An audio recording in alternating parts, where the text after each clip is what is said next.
Yes, yeah, you read right. My wife did take my soap away. She took away my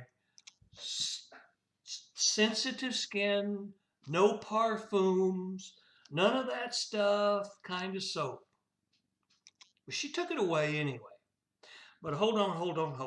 Before you start thinking that, man, he must be married to a really bad lady. For most of my adult life, I walked around with what I thought were allergy symptoms. I had sinus headaches, wheezing, coughing, nose running all the time. I went to allergists and they gave me the test with all the stuff in the back. And they said, you have no allergies. Well, I thought, well, yeah, there's something I got to be allergic to that's getting to me. I don't know what it is. And the older I get, the worse this gets. So my wife got involved in the use of essential oils. And she learned about chronic toxicity. Now, okay, I'm sort of saying, okay, I'll listen. So she talks about the bad chemicals in the good soap, right? Okay. So she suggested that I do a little research because she knows I don't believe anybody.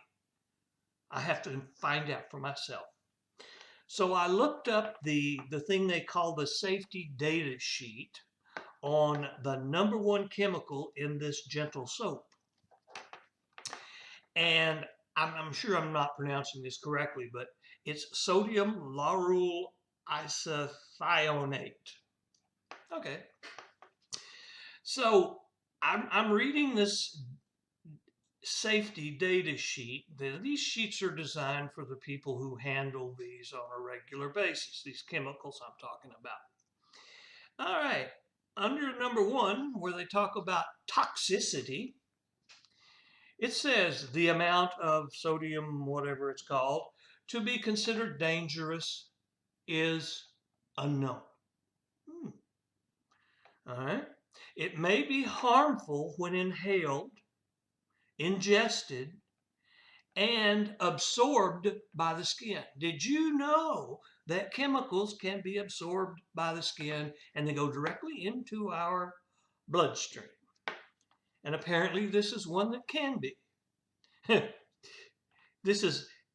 can cause eye or skin irritation.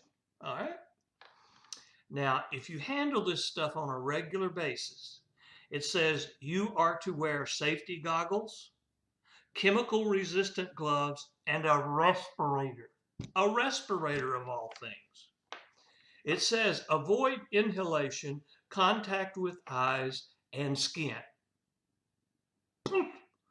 Now I'm starting to think, well, maybe she's got a point here.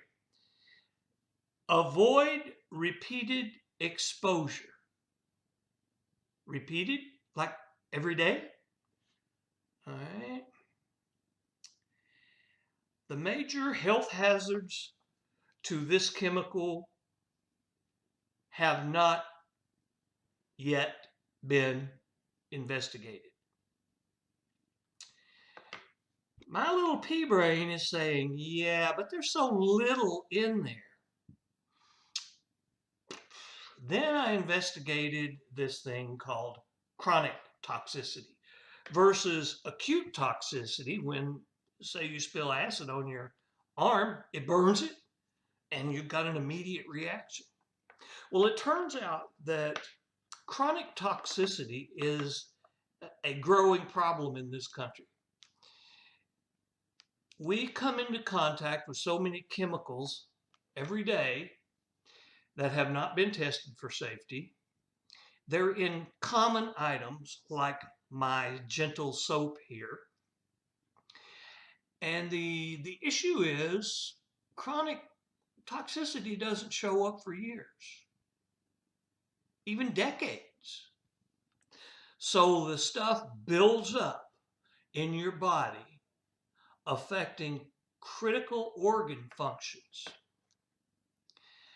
So I bit. I said, okay, it's gone. I can't have this. Well, we've since moved through the whole house and taken out a lot of standard cleaning products, which have oodles of nasty stuff in them. We got rid of our fabric softeners and our commercial detergent because they are, without a doubt, one of the worst from the grocery store.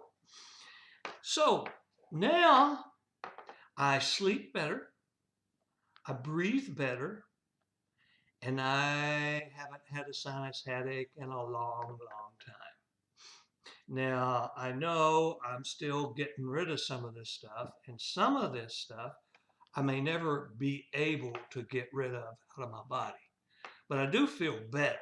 So I encourage you to investigate the products that you use in your home and check this chronic toxicity thing. There's lots of videos out there where people talk about the toxicity of your home, and every one of them say it's 5 to 7 times worse than the outside air, even if you live in a high pollution area with lots of smog and stuff.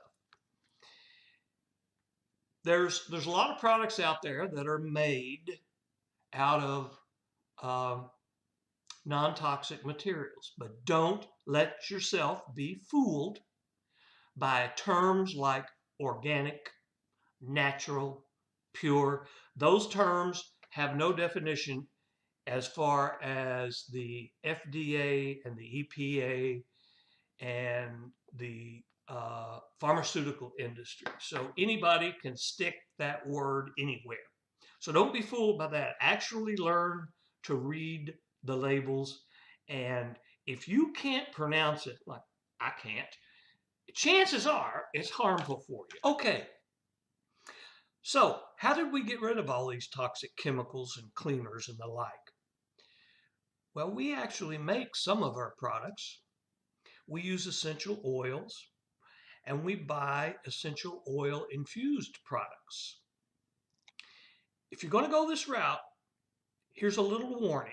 Remember, I talked about natural and pure and all that, and how anybody can stick anything on a label? Well, the same thing applies to essential oils. If you're going to buy essential oils, make sure they're 100% oil. If they have extenders, fillers, artificial fragrances in them, you're just trading one chemical for another.